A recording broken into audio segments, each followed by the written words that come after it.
नमस्कार। आज आपण तांदूळ आणि 2 कच्च्या बटाट्यापासून झटपट मस्त खमंग रेसिपी बनवतोय। चला तर मग व्हिडिओला सुरुवात करूयात। तर इथे मी 2 बटाट्याचा किस करून घेतला आहे।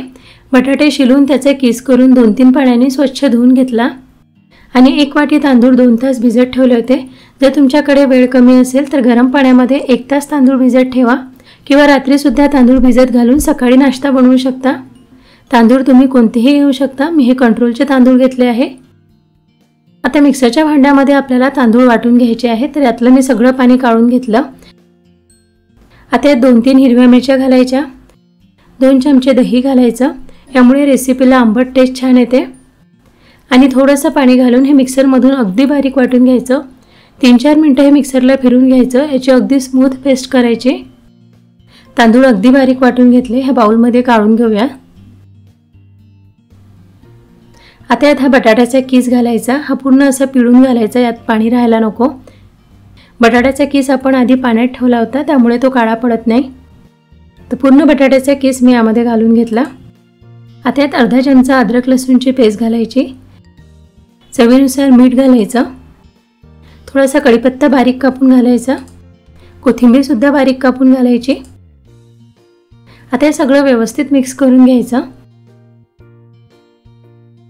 आणि इन्स्टंट डोसे बनवतोय म्हणून यात मी थोडा सोडा घालते। सोडा घालणे ऑप्शनल आहे। सोडा न घालताही तुम्ही याचे डोसे बनवू शकता। याला तुम्ही उत्तप्पा किंवा डोसा म्हणू शकता। याचा आपण उत्तप्पा बनवणार आहोत। मी फक्त बटाट्याचा उत्तप्पा बनवते म्हणून बटाट्याचा किस घातला आहे। यामध्ये तुम्ही कांदा, टोमॅटो किंवा आणखी भाज्या घालू शकता, पण आज आपण बटाट्याचा उत्तप्पा बनवतोय। तर इथे गॅसवर मी तवा गरम करायला ठेवला होता। तवा गरम झाला की याला तेल किंवा तूप लावून घ्यायचे आणि 1 चमचा बॅटर घेऊन असं तव्यावर पसरून घ्यायचं। बॅटर तव्यावर सोडताना गॅसची फ्लेम मीडियम टू हायच ठेवायची, यामुळे उत्तप्प्याला जाळी छान पडते। आणि मीडियम फ्लेमवर उत्तप्पा भाजून घ्यायचा। बघा यावर छान होल्स पडत आहे। उत्तप्पा आता वरच्या बाजूने थोडा सुकला आहे। आता यावर तेल किंवा तूप घालायचं। मी यावर थोडं तूप घालते। तूप घालून बनवलेले गरम गरम उत्तप्पे खूप टेस्टी लागतात। हा आता पलटून दोन्ही बाजूने भाजून घ्यायचा। हा छान भाजला गेला आहे। आता आपण प्लेटमध्ये काढून घेऊया। खूप सुंदर रंग आला आहे, छान भाजला गेला आहे। तर इथे मी 2 डोसे बनवून घेतले। याला तुम्ही डोसा किंवा उत्तप्पाही म्हणू शकता। बघा अगदी सॉफ्ट झाले आहे। यासोबत तुम्ही शेंगदाण्याची खोबऱ्याची चटणी बनवा किंवा नुसतं लोणच्यासोबतही खाऊ शकता। एखाद्या दिवशी नाश्त्यासाठी किंवा रात्रीच्या हलक्या जेवणासाठी हे डोसे बनवून बघा। पटकन तयार होतात, खूप टेस्टी होतात।